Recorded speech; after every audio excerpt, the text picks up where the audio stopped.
Just start off with some opening comments. Congratulations to DaRon. In his contract, much deserved. After going through adversity last year, super excited for him. We named captains on defense, so Osa and Dono are our captains. Those guys are a hard-working group of pair, and I really think that those guys are, leading in the right way. And we have a lot of other leaders on defense, but excited about for Osa and Dono. Kenny Clark, adding him in the trade, super excited about that. He's a real stout in the run game, and obviously, really good pass rusher as well inside. Gives you some push in there to solidify our inside there. We really don't have a comment about Diggs right now in terms of his play time and all that. We're still working through all those things, with him, but he's looked good so far. We'll see where that is. And then, congratulations also to Micah. He had the trade, and he's now on a different squad, and we wish him the best. So that's where it is, and excited about the week for Philly. Know these guys really well. Work with the offensive coordinator, Kevin Patullo.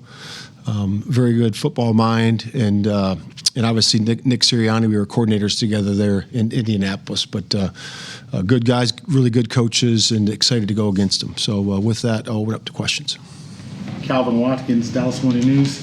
How do you replace Parsons' production? Yeah, it's we're going to focus on us and focus on how we do that. Obviously, a really good player, and we have a lot of good rushers, in that room, in the D-line room, and certainly we'll generate it with that and other things too. What does Clark bring to your team? First of all, he's a true pro. He's a worker, and he's been a leader. He's been a leader over there in Green Bay, and he's going to be a leader here too, and you can see that right away. Knows ball, really intelligent, and excited to work with him. He works great on the practice field, and he's a tremendous guy. I'm Matt Todd Archer with ESPN. With Micah, because he wasn't on the practice field and doing stuff, did that allow you to obviously get more reps with the guys that you have had? And is there anything that you had in the system for Micah that you now can push on to other guys? Yeah, of course we're going to try to scheme that, but we never really had a chance to during the camp. But again, we're going to work with the guys, that we have. And to answer your other question, we didn't have time on task, and that was a good thing for the other guys. They got a chance to work and work their four-man rush and then work our blitz package, and so the guys are doing a nice job. John Machota with The Athletic. Your time in Chicago, obviously going against a guy like Kenny Clark. What stood out to you then? Yeah, just the energy and passion that he plays with.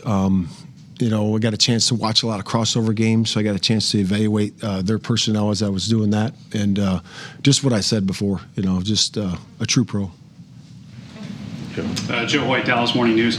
Obviously, you want to get home with 4 if possible, but you're trying to figure out, do I have to send more than that? In terms of trying to figure that out going into week 1, how much do you kind of project that, and how much is that reading on the fly once you get into actual gameplay? Yeah, I think it depends on the scheme you're playing. It really does. If it's, a certain scheme that you can predict certain things, you want to be able to send certain players, to get home. And that's every week, so that's where we are. And then Reddy Stewart's a guy that obviously you brought in, you had familiarity with. You've been trying to figure out, the nickel all offseason long. It's been kind of a thing. How does he kind of play into it, and how much does his familiarity with you kind of play into giving him a earlier run, I guess? Yeah, that's why we wanted to get him.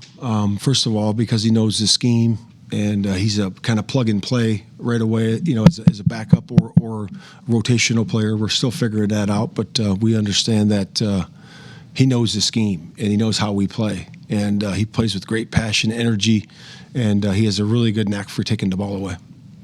Babe? Babe Loffmer, 105.3 The Fan, Cowboys Network. Hey, Babe, how you doing? I'm Good? Great. All right. Good.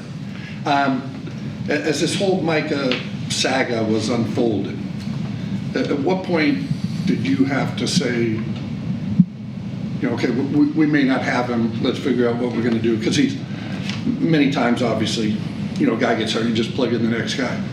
He's so unique that, and what other teams and how they were going to approach him, that it's not the same. So at what point did you flip the switch? I'm not going to get into timelines with that, but really it was forced upon us, because of the whole talks back and forth with the contract.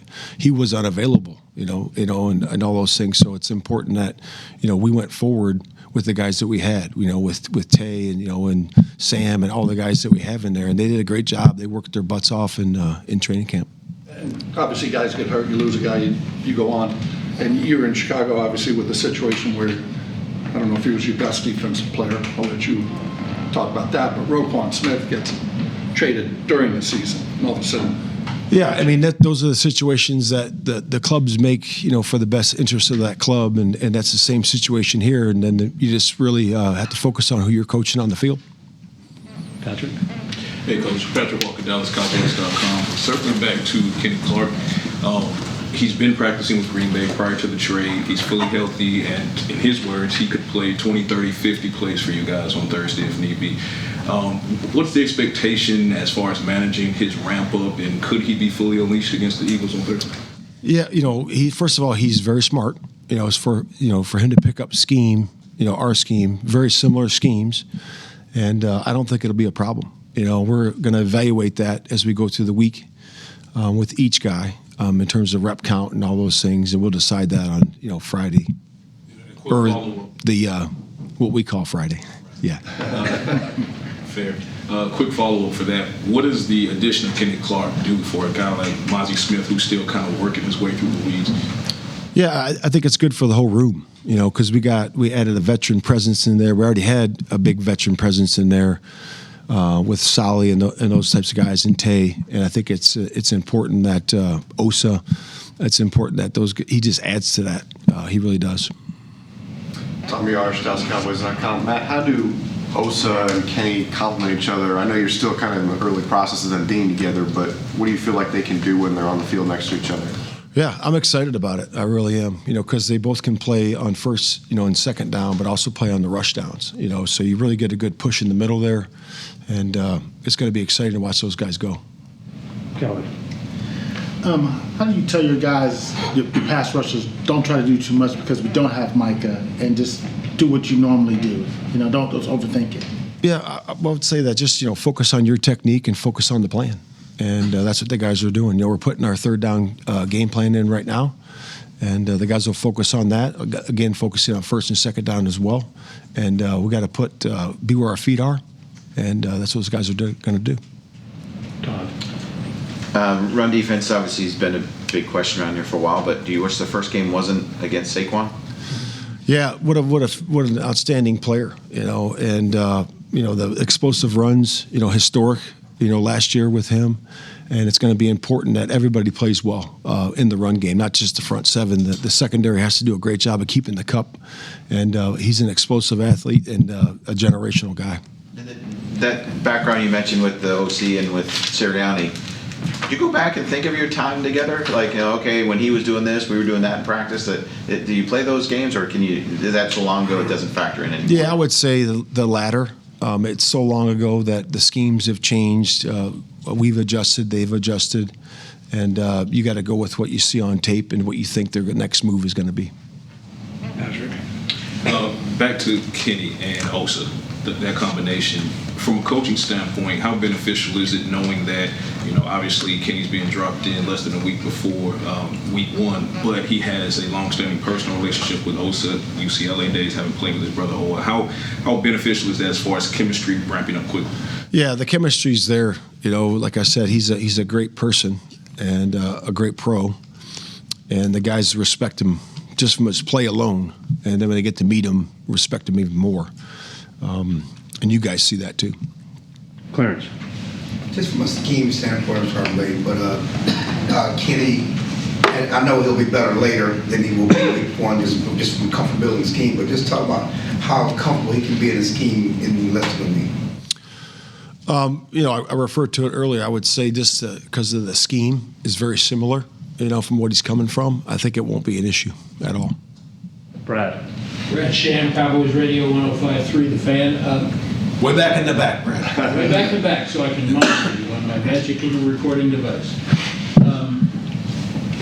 Should Diggs not be ready to play, do you have a decision to make between Stewart and Childress for this game? And if you do, One of them has not been around here but knows your system. One of them doesn't as well but has been around these guys.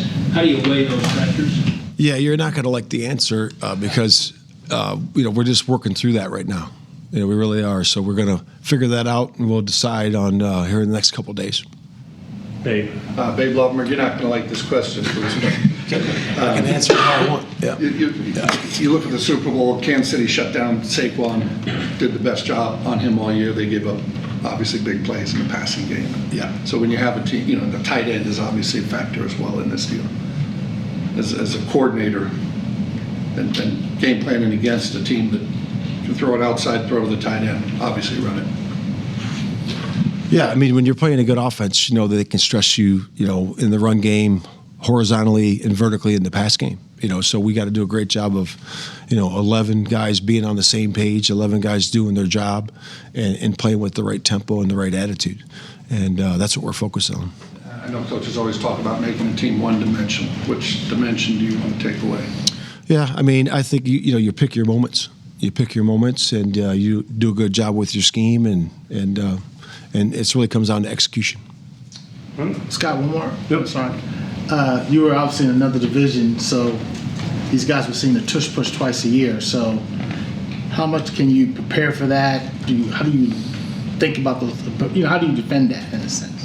Yeah, I mean, you can see various teams do different things to it, and some teams were successful. And, it's all about, it's an attitude type of thing, and you got to do a great job of executing the way we want to execute on that play. And, we'll see if we got a good plan. Is it hard to replicate that in practice? Yeah, I mean, it's certainly not something you're going to see or have the guys do a bunch, full speed. But, we definitely will rep it and work it and be ready for it. All right. Thank you. Thank you. All right. You guys have a good day. You too.